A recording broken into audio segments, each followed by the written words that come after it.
ಲೇ ನಾಳೆ ಯಾವ ದಿನ ಗೊತ್ತಾ?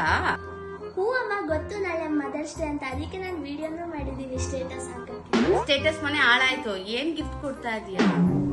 ಗಿಫ್ಟ್ ಬೇರೆನಾ? ಹೌದು ಮತ್ತೆ ಇಷ್ಟ ವರ್ಷ ನಾನು ಇಷ್ಟ ಕಷ್ಟಪಟ್ಟು ಓದಿಸಿಲ್ವಾ ನಿನ್ನ, ಅದಕ್ಕೆ ತಾನೇ ಒಳ್ಳೆ ಕೆಲ್ಸ ಸಿಕ್ಕಿರೋದು. ಸುಮ್ನೆ ಸ್ಟೇಟಸ್ ಅಲ್ಲಿ ಲವ್ ಯು ಮಮ್ಮಿ ಅಂತ ಹಾಕೋದಲ್ಲ, ಒಂದ್ ಒಳ್ಳೆ ಚೆನ್ನಾಗಿರೋ ಗಿಫ್ಟ್ ಕೊಡು. ಅಮ್ಮ ನಿಂಗೆ ಏನ್ ಕೊಡ್ಸಿದ್ರು ನೀನ್ ಒಪ್ಪಲ್ಲ. ಸುಮ್ನೆ ಅವ್ರ ಮಕ್ಳು ಅದ್ ಕೊಡ್ಸಿದ್ರು ಇವ್ರು ಇದ್ ಕೊಡ್ಸಿದ್ರು ಅಂತೀಯ. ಅದ್ರ ಬದಲು ನಿಂಗೆ ಏನ್ ಬೇಕೋ ಅದ್ ತಗೋ, ನಾನ್ ದುಡ್ಡು ಕೊಡ್ತೀನಿ. A few moments later. ಎಂತ ಬಿಸಿಲು ಗೊತ್ತಾ ದೇವ್ರೆ. ಆಯ್ತಮ್ಮ, ಶಾಪಿಂಗ್ ಮಾಡಿ. ಏನ್ ತಗೊಂಡೆ? ದುಡ್ಡು ಕೊಟ್ಬಿಡ್ತೀನಿ. ಹೂನೇ ತಗೊಂಡೆ, ನೋಡಿ ಬಳೆ ತಗೊಂಡೆ. ಚೆನ್ನಾಗಿದ್ಯಾ? 2 ಲಕ್ಷ ರೂಪಾಯಿ ಆಯ್ತು. ನಾಳೆ ನಾನು ಸ್ಟೇಟಸ್ ಅಲ್ಲಿ ಹಾಕ್ತೇನೆ ಎಲ್ಲಾರ್ಗು ಹೊಟ್ಟೆ ಹೊರಿಸ್ಲಿಕ್ಕೆ. ಏನು 2 ಲಕ್ಷ ಆಯ್ತಾ?